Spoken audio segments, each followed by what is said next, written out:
ॐ अखण्डमण्डलाकारं व्याप्तं चराचरं तत्पदं दर्शितामेन तस्मै श्रीगुरुवे नमः। बोलिए श्री गुरुदेव की जय, द्वारिकाधीश की जय, हनुमान जी महाराज की जय। आए प्रिय बंधुओं, आप लोग के बीच बहुत सुंदर टॉपिक अमर आत्मा, आत्मा कैसे अमर है,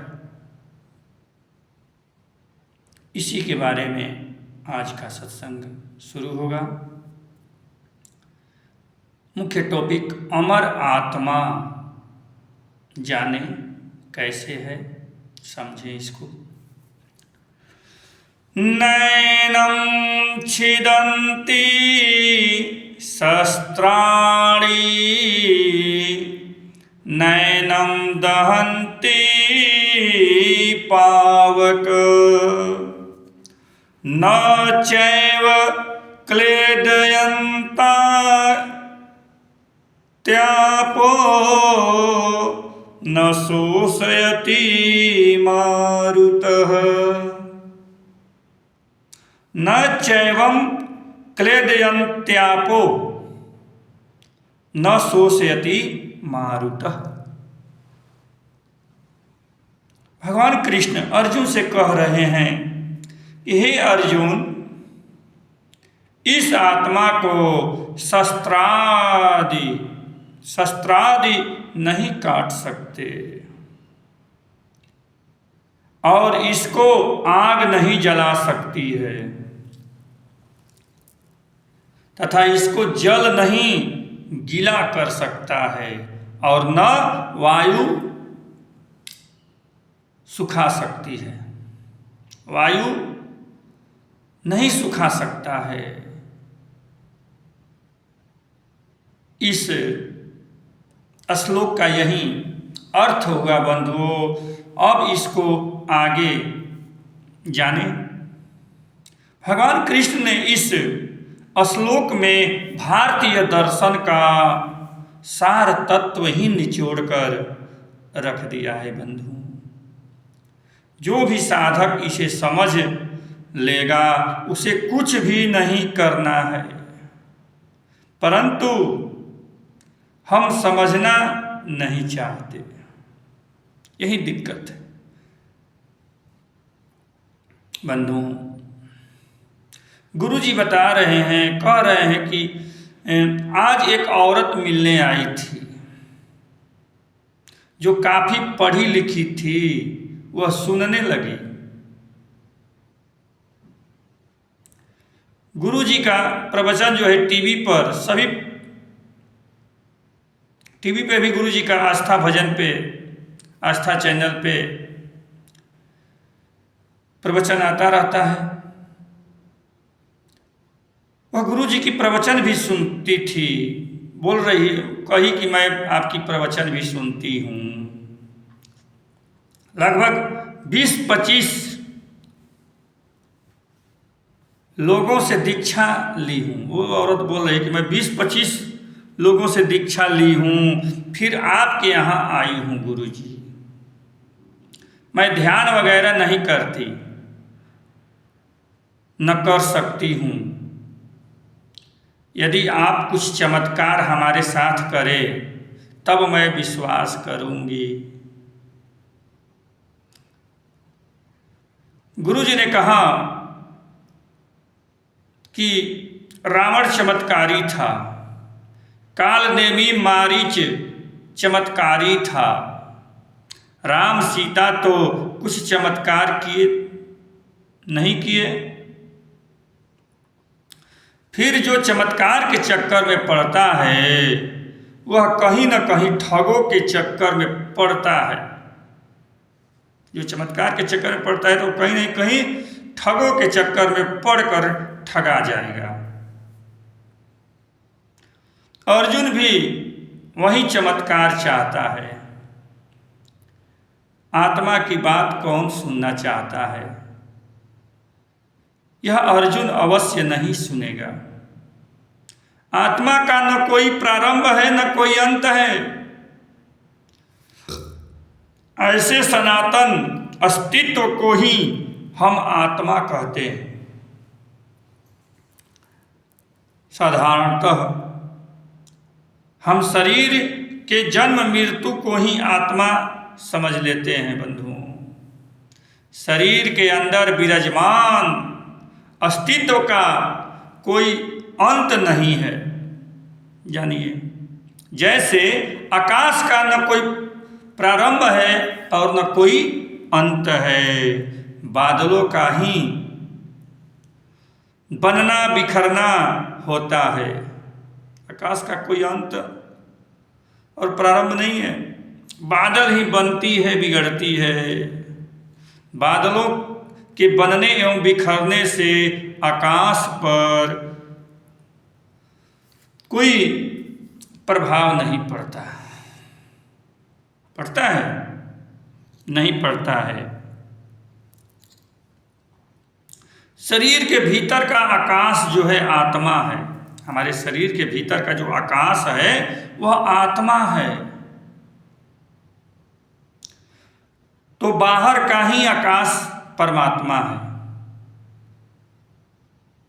इसीलिए भगवान कृष्ण कहते हैं कि आत्मा को शस्त्रों से काट नहीं सकते, न ही आग में जला सकते हैं। आत्मा कोई वस्तु नहीं है बंधुओं। यदि वस्तु होती तो हम जला सकते थे। न ही पानी में डुबा सकते हैं या गीला कर सकते हैं अगर वस्तु रहती तो। आत्मा अस्तित्व है। आत्मा क्या है? अस्तित्व है। आग एवं पानी भी आत्मा का एक रूप है। इसीलिए आत्मा से आत्मा को नहीं जलाया जा सकता है। हम आत्मा को अस्तित्व के तरह न देखकर अहंकार से जोड़ते हैं। इसी से कठिनाई पैदा होती है बंधुओं। आत्मा से मैं का दूर दूर तक कोई संबंध नहीं है। यही कारण है कि बूढ़े लोग गीता पढ़ने लगते हैं। उन्हें आश्वासन मिलता है मैं नहीं मरूंगा। बूढ़े लोग गीता पढ़ने लगते हैं कि मैं नहीं मरूंगा, मैं पीछा नहीं छोड़ता। मैं जो शब्द है वो पीछा नहीं छोड़ता है। इसका मतलब इस श्लोक के अनुसार कि आत्मा का न अंत है और न प्रारंभ है। आत्मा जो है अमर है, वो कभी मर नहीं सकती। अब आइए, आत्मा का क्या गुण होता है? हमको लगता है कि आप समझ गए होंगे आत्मा के बारे में। अब आत्मा का गुण भगवान कृष्ण अर्जुन को समझा रहे हैं, कह रहे हैं आत्मा के गुण के बारे में। अच्छेद्यो अयम दाह्यो अयम कलेशोध्यो आशोष्य एव च नित्यः सर्वगतः अस्थाणुर्चलो अयं सनातनः।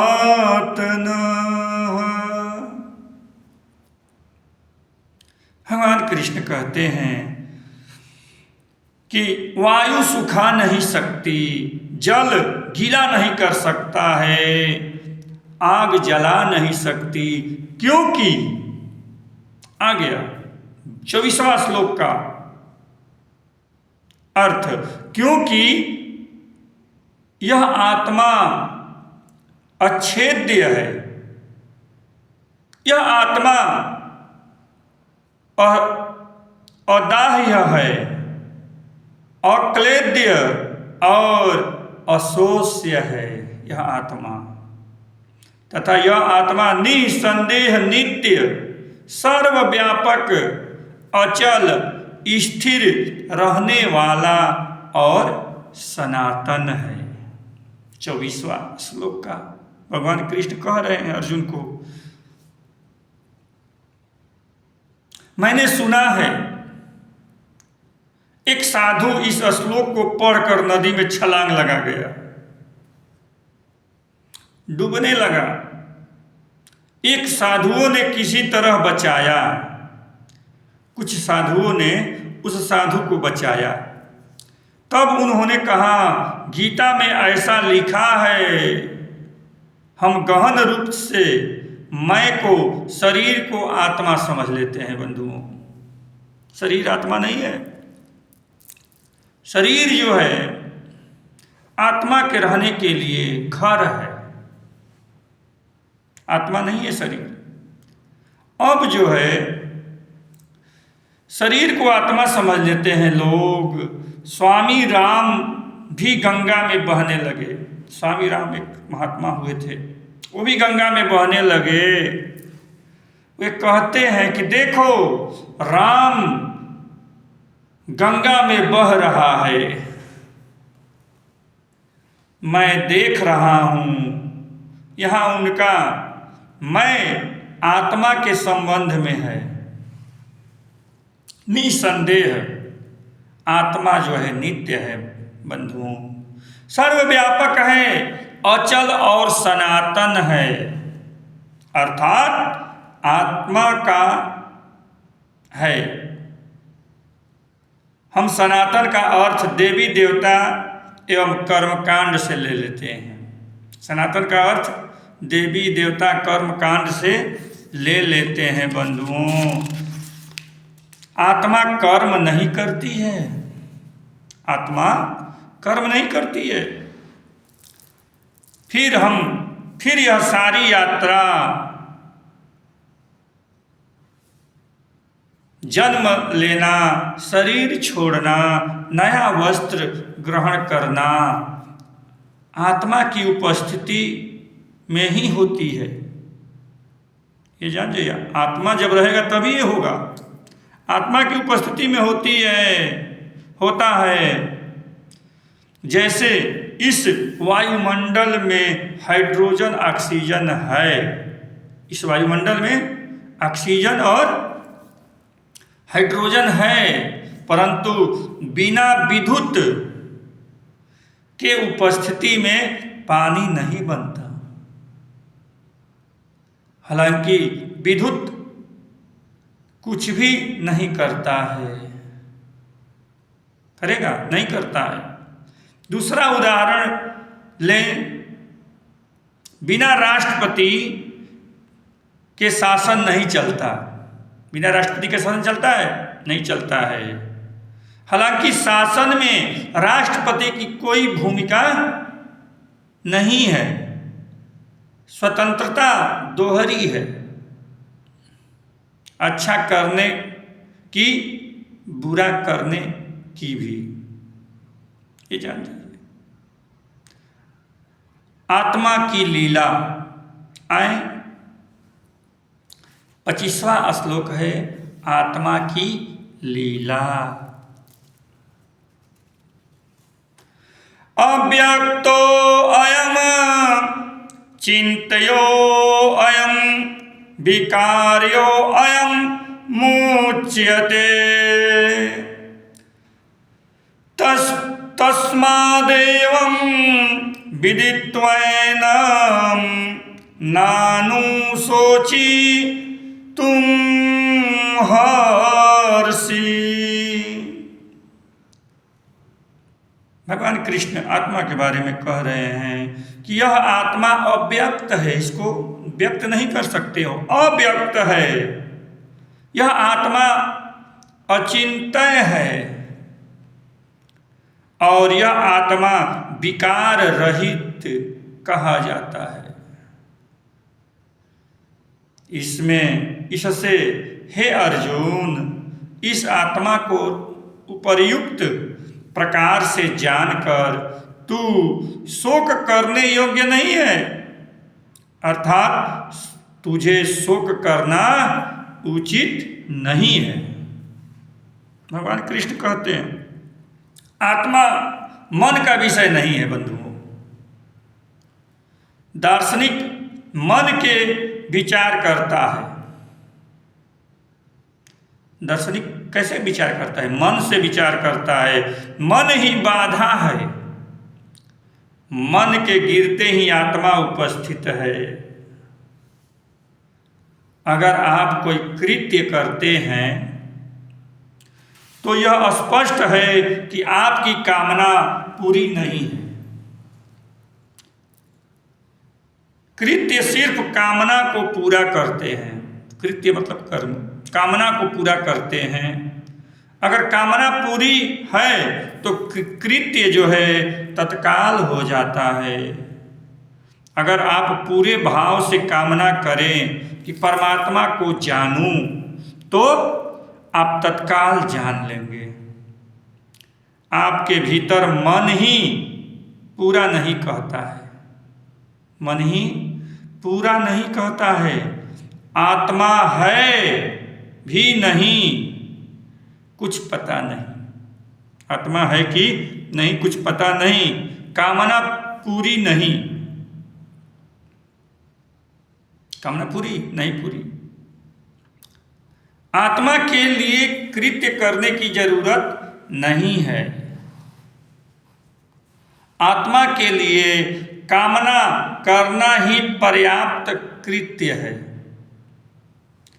ईसा ने कहा है, बाइबल में परमात्मा ने कहा पृथ्वी बन जा, आकाश बन जा, सभी बनते गए। बाइबल में ईसा ने कहा है कि परमात्मा ने कहा कि पृथ्वी बन जा, आकाश बन जा, सभी बनते गए। संकल्प ही काफी है। आत्मा निष्क्रिय है।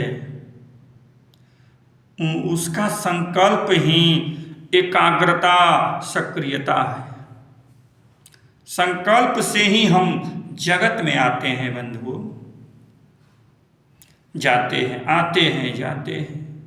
जगत का अनुभव लौटने के संकल्प के लिए जरूरी है।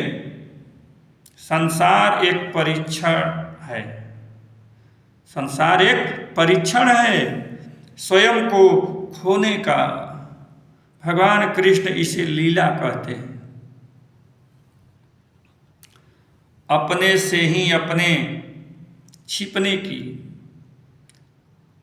अपने से ही अपने को खोजने की लीला है। आत्मा में कोई विकार नहीं है। आत्मा जो है विकार रहित है बंधुओं। अतः हे अर्जुन, आत्मा की लीला समझकर तुझे शोक करना उचित नहीं है। यह आत्मा की लीला है। आए आत्मा की अनुभूति। आत्मा की अनुभूति कैसे? ये 26वां श्लोक में आया है। आत्मा की अनुभूति बताते हैं भगवान कृष्ण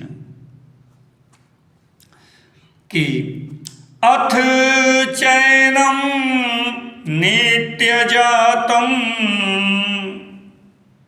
नित्यम वा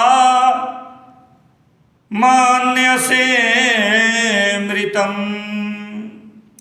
तथापि त्वं महाबाहो नैवं शोचितुमर्हसि।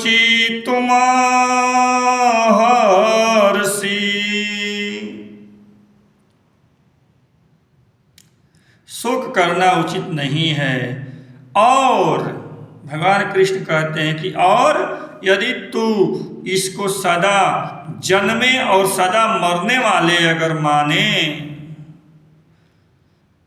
तो भी हे अर्जुन इस प्रकार शोक करना योग्य नहीं है। भगवान कृष्ण देख रहे हैं, समझ रहे हैं कि अर्जुन सुन नहीं रहा है, क्योंकि सांख्य योग न है। सांख्य योग समझना बड़ा गूढ़ चीज है, गुण चीज है। सांख्य योग को ही ज्ञान योग कहा गया है। यहाँ भगवान कृष्ण सांख्य योग की बातें कर रहे हैं बंधुओं। आत्मा, कृष्ण देख रहे हैं, समझ रहे हैं कि अर्जुन सुन नहीं रहा है। आत्मा की अमरता की बात नहीं समझा। तब कह रहे हैं कि हे बाहो, यदि तुम ऐसा मानते हो कि आत्मा ही जन्म लेती है, मरती है, जिसको मरना है, यदि तुम ऐसा मानते हो कि आत्मा ही जन्म लेती है, मरती है, जिसको मारना है, यदि तुम नहीं मारते तो भी मर जाएगा। अगर तुम मारोगे भी नहीं तो भी मर जाएगा। फिर चिंता करना व्यर्थ है अर्जुन। एक दीवार घड़ी है, वह तुम्हारे से टूट गई। साइकिल पर जा रहे हो, पंचर हो गई या टूट गई, तब क्या हिंसा हो गई? हिंसा नहीं ना हो गई। क्या पाप हो गया? भगवान यही कह रहे हैं, जो मिट जाने वाला तत्व है, अमर नहीं है।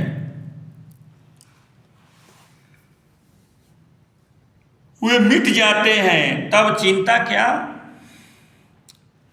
किस पर पाप लगेगा? आत्मा की अमरता सिद्ध साधक को ही ज्ञात होती है। आत्मा की अमरता सिद्ध साधक को ज्ञात होती है बंधुओं। अधिकांश व्यक्ति कान रहते हुए भी नहीं सुनता है। अधिकतर लोग कान रहते हुए भी नहीं सुनता है, आंख रहते हुए भी नहीं देखता है। आत्मा तो अनुभूतिगत है, अनुभव की चीज है। कृष्ण शिखर से बोल रहे थे, अब अर्जुन के तल पर उतर आए हैं।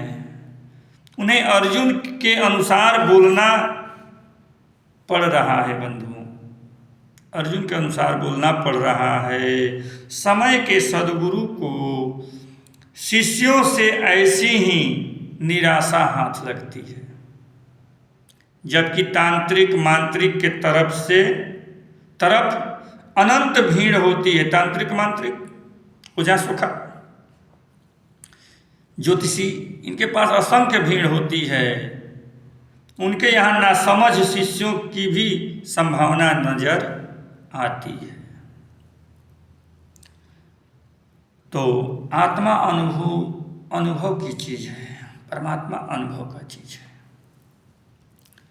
और यह चीज समय के सद्गुरु से ही जानी जा सकती है। वो ट्रिक बताएंगे, टेक्निक बताएंगे, तो आप उस आत्मा के तल पर पहुंच सकते हो। सद्गुरु के दो तल, 27वां श्लोक में आया है, सद्गुरु के दो तल होते हैं। कैसे? भगवान कृष्ण बताते हैं बंधुओं, जातस्य हि ध्रुवो मृत्युर्ध्रुवं जन्म मृतश्च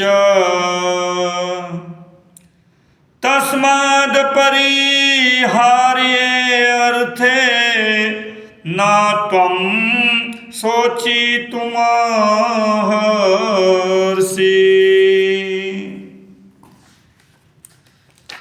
भगवान कृष्ण यहाँ कहते हैं कि इस प्रकार शोक करना योग्य नहीं है, क्योंकि इस मान्यता के अनुसार बंधुओं, जन्मे हुए की मृत्यु निश्चित है। जो जन्म लिया है उसकी मृत्यु निश्चित है, और मरे हुए का जन्म निश्चित है। देखिए, इससे भी इस बिना उपाय वाले विषय में तू शोक करने योग्य नहीं है अर्जुन, शोक करने योग्य नहीं है। समय के सद्गुरु दो तल से बात करते हैं, बहुत समझने की चीज है। दो तल से बात करते हैं, एक अपने तल से अर्थात ज्ञान तल, अपने तल से यानी ज्ञान के तल, परमात्मा के तल से। यदि साधक शिष्य यहां से नहीं समझ पाता है तो दूसरा तल है साधक का, शिष्य का है, जहां से बात करने लगते हैं। उनका मकसद होता है शिष्य को समझा देना, शिष्य को समझा देना। यहाँ भगवान अर्जुन के तल से बात करते हैं, अर्जुन के तल पर उतर रहे हैं, शिष्य के तल पर उतर रहे हैं। तब उनके कंधे पर हाथ रखते हैं, ऐसे हाथ रखते हैं और उसे महाबाहो भारत आदि प्रतिष्ठा दे रहे हैं। जब अपने तल से बोल रहे हैं तब उसे मूढ़ नपुंसक मूर्ख कहे हैं भगवान कृष्ण। जब अपने तल से परमात्मा तल पे से जब बोल रहे हैं तो मूढ़ नपुंसक मूर्ख कहाँ है। अब उसकी जगह शिखर से उतर कर कह रहे हैं तुम्हारी समझ ठीक है अर्जुन, तुम्हारी समझ ठीक है। अब मैं तुम्हारी मान्यता के अनुसार कह रहा हूं, जो तुम्हारी मान्यता थी अब उसके अनुसार कहूंगा, समझाऊंगा। कृष्ण ऐसे निर्झर हैं कि अगर तुम उनके पास न जाओगे तो वे तुम्हारे पास तुम्हारी प्यास बुझाने पहुंच जाएंगे। वाह, पहुंच जाएंगे भगवान कृष्ण। अब अर्जुन के पास उसी के तल पर उतर आए हैं, जिस तल पर, जिस स्तर पर अर्जुन है उसी स्तर पर भगवान कृष्ण उतर आए हैं ताकि समझ सके अर्जुन मेरी बात को।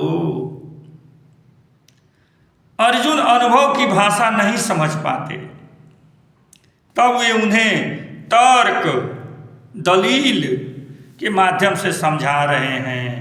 चूंकि नासमझ भी जानते हैं,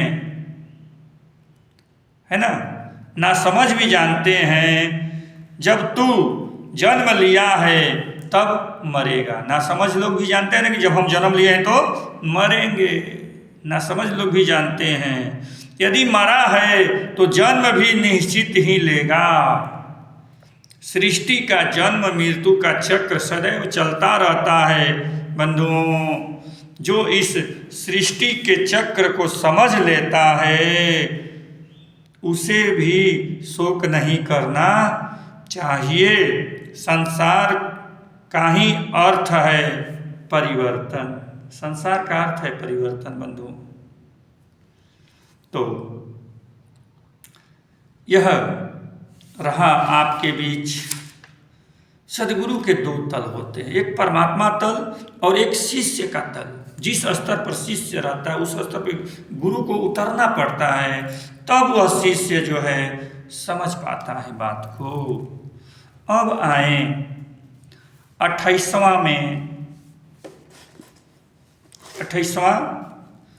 श्लोक में आया है प्रकट अप्रकट।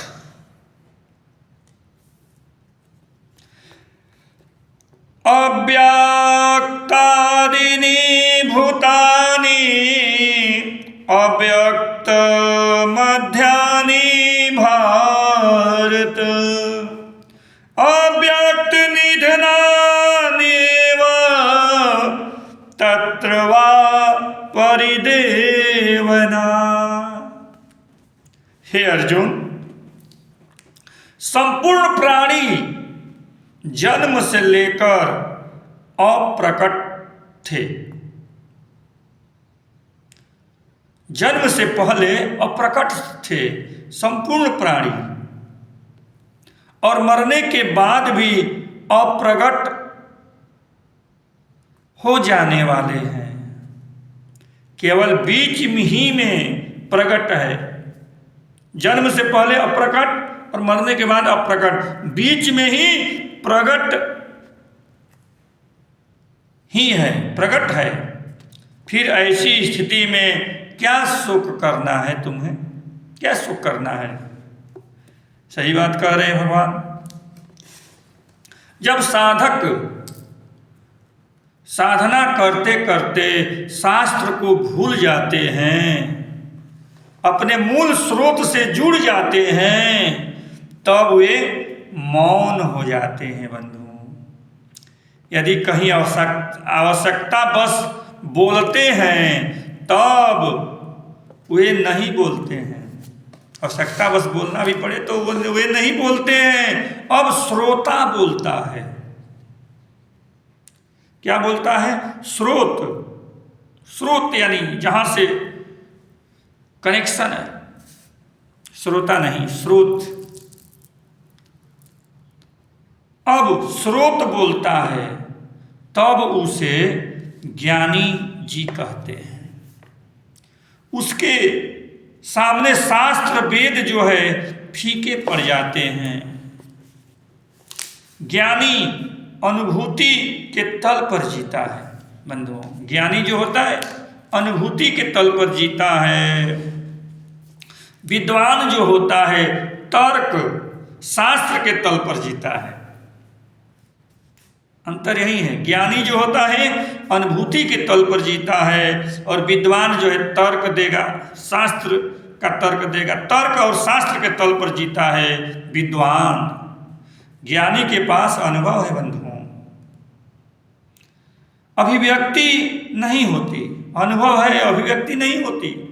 विद्वान के पास शब्द है, साहित्य है, अभिव्यक्ति है, परंतु अनुभव नहीं है। अब बिना अनुभव का तुम कितना ही शास्त्र वेद पुराण पढ़ लो, 18 पुराण रट लो, जब तक तुम्हें अनुभव नहीं है तो समझो कि वो ज्ञान तुम्हारा अधूरा है। रटंत भोजन और चपंत भोजन मौका पे काम नहीं आता। अर्जुन के पास शास्त्र है, तर्क है।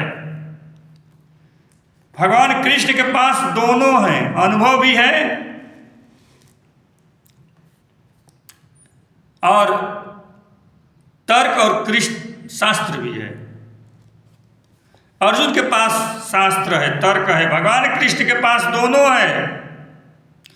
वे इस पृथ्वी के अतुलनीय अद्वितीय प्रतिभा है भगवान कृष्ण, जिसके पास दोनों है बंधुओं। अर्जुन अपने तर्क द्वारा विभिन्न द्वारों से निकल जाना चाहता है। भगवान कृष्ण प्रत्येक द्वार पर नए रूप में प्रकट हो जाते हैं, उसे भागने का मौका नहीं देते हैं। हम सभी जन्म से पहले भी थे बंधुओं, हम लोग जन्म से पहले भी थे। कुछ समय के लिए इस पृथ्वी पर यह शरीर धारण कर आ गए हैं।